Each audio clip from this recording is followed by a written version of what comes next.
adalah penyakit yang tidak dapat disembuhkan. Kalau bapak ibu didiagnosis, divonis dokter di luar sana sakit yang tadi saya sampaikan, yang saya sebutkan, entah itu diabetes, hipertensi, penyakit tersebut menurut ilmu kedokteran tidak dapat disembuhkan dan harus minum obat seumur hidup. Itu menurut ilmu kedokteran ala barat. Tetapi ada salah satu hadis inilah yang membuat saya pada akhirnya hijrah dari pengobatan medis ke pengobatan holistik, ya. Hadis ini berbunyi, li kulli da'in dawaun, setiap penyakit pasti ada obatnya, ya. Jadi Allah menciptakan penyakit, berikut juga menciptakan obatnya. Maka berobatlah kamu, kata Nabi, dan jika obat tersebut tepat ke penyakitnya, tepat kena penyakitnya, insya Allah akan sembuh, tentunya dengan seizin Allah. Bagaimana caranya? Nah, ini tantangan buat kami, tantangan buat para dokter. Bagaimana caranya menyembuhkan penyakit diabetes? Karena tidak ada yang tidak mungkin. Kalau Allah sudah berkehendak, insya Allah bisa, kan begitu, ya.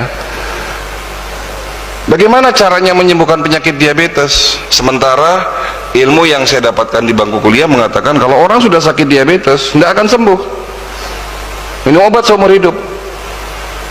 Hipertensi, jantung, apalagi stroke. Nah, bagaimana caranya?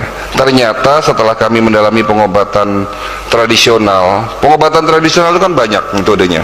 Ada metode tibum nabawi, ada pengobatan dari India namanya Ayurveda India, ada pengobatan dari Cina namanya traditional Chinese medicine. Dan ternyata obat yang dapat menyembuhkan penyakit kita itu ada 3, Pak. Ini kita bicara fisik.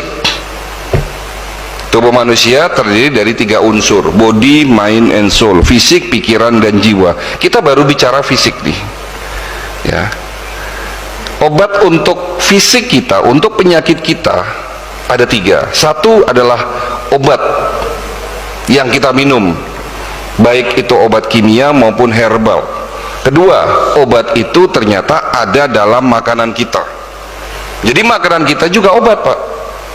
Dan yang ketiga, obat itu, obat yang paling canggih, obat yang paling mujarab, ternyata ada dalam tubuh kita sendiri. Allah menciptakan manusia itu canggih, Pak. Manusia adalah makhluk yang punya kemampuan secara otomatis dapat mengobati dirinya sendiri tanpa kita sadari. Jadi kalau Bapak terinfeksi virus corona misalnya, sebetulnya tanpa berobat pun, ya, tubuh kita bisa membunuh si virus tersebut dalam tubuh kita. Konsep inilah yang disebut sebagai self healing, ya. Jadi self healing inilah yang menjadi dasar metode pengobatan holistik, yang tentunya pengobatan holistik itu didukung dengan teknologi, dapat pengakuan secara medis, karena apa yang menjadi metodenya itu selalu ada penelitian dan riset yang panjang.